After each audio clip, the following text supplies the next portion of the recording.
Oklahoma City Thunder. Okay, this is for all the Westbrook fans out there. This is the time when hopefully we're going to see.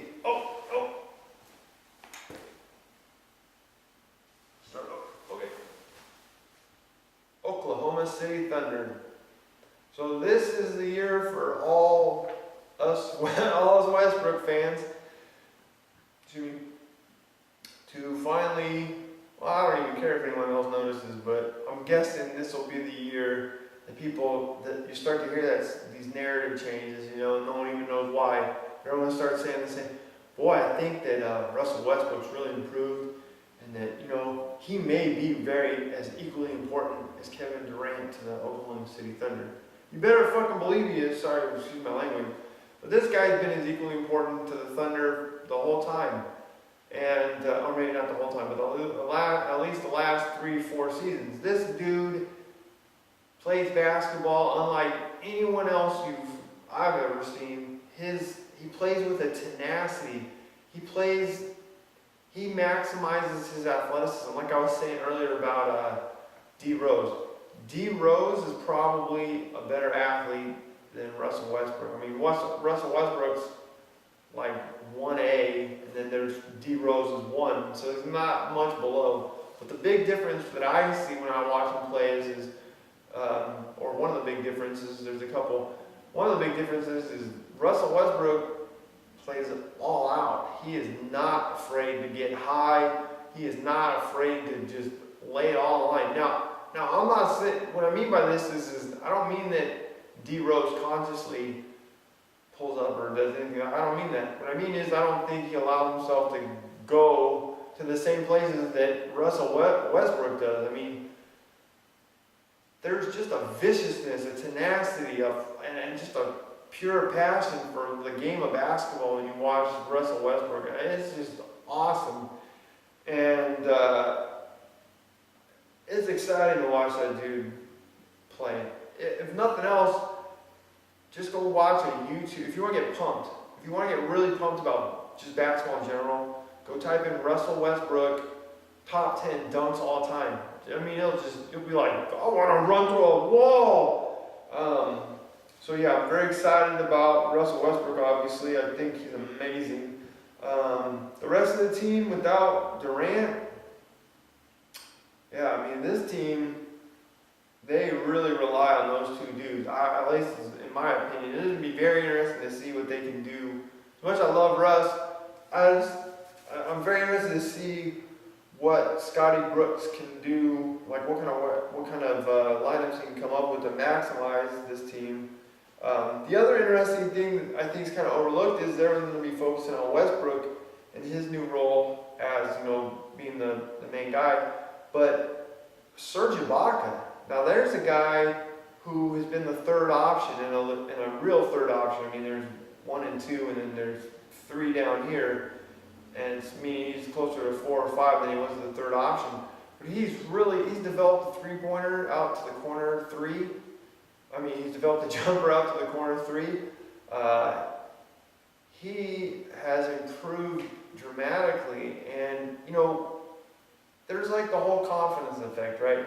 The guy like with Ibaka, who's played great for a long time, it still feels like there's some untapped potential. And sometimes what happens is someone gets a little more success in another area, it boosts their confidence, and then you see just like a dramatic improvement on their total game.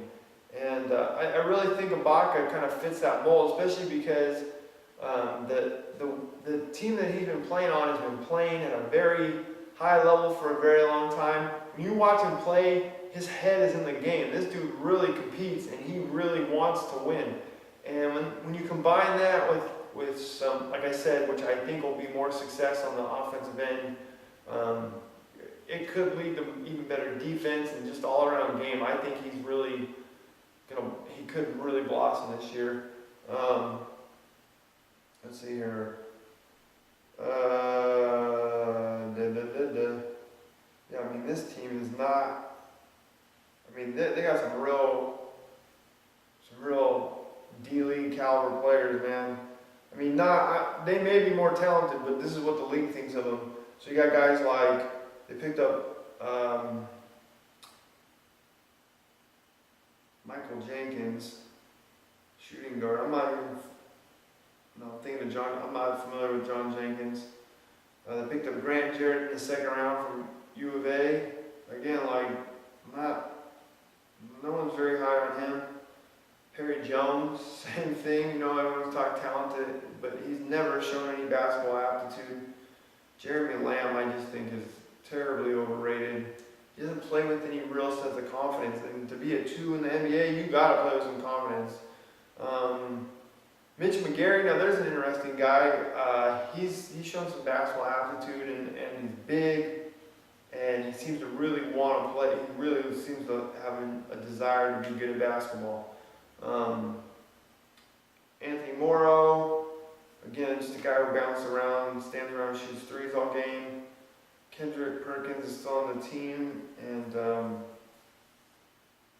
he's basically just like a big tree. It just stands out there. Andre Roberson, undersized, rebounding, 2 guards, small forward, slow power. I don't know what his role in the NBA is going to be, especially on the Thunder. See, that's the thing. All these guys I'm mentioning, what the Thunder need next to a guy like Westbrook and a guy like Ibaka is like athletic, tall, long guys that can play defense. And yet, these guys went out and get guys like Michael Jenkins, and Grant Jarrett, and Andre Roberson, and Lance Thomas. Why the hell do you have Lance Thomas on your team? Sebastian Telfair, geez Louise, Talib Zana. Richard Solomon, though, from Cal, there's a center. He seems fairly interesting. Could be a fairly decent shot blocker. But again, geez. Now, there are one guy I didn't mention, or a couple guys I didn't mention. I'm very high on Steven Adams. He could be the guy that they need, but I don't think it'll be this year. I don't think they trust him yet. He played very sparingly last year, but he has all the attributes to be an amazing defensive center in the league. He moves his feet. Oh my goodness, he's super athletic. Again, he competes very hard, and he has very good shot blocking instincts. So I'm very high on Steven Adams. I just don't know about this year though. That's the whole thing. And then the other guy is Nick Collison, who's just a fantastic, player because of his ability to make the right play consistently. And so yeah, again, it's just worth watching the Thunder for no other reason than Westbrook. If it was 1-on-5 Westbrook, I would watch, but they still have Ibaka. Steven Adams is very interesting. So Thunder, that's my take. I don't really know what they're going to do this year. I don't know because I haven't seen them play without Durant. So, okay, bye-bye.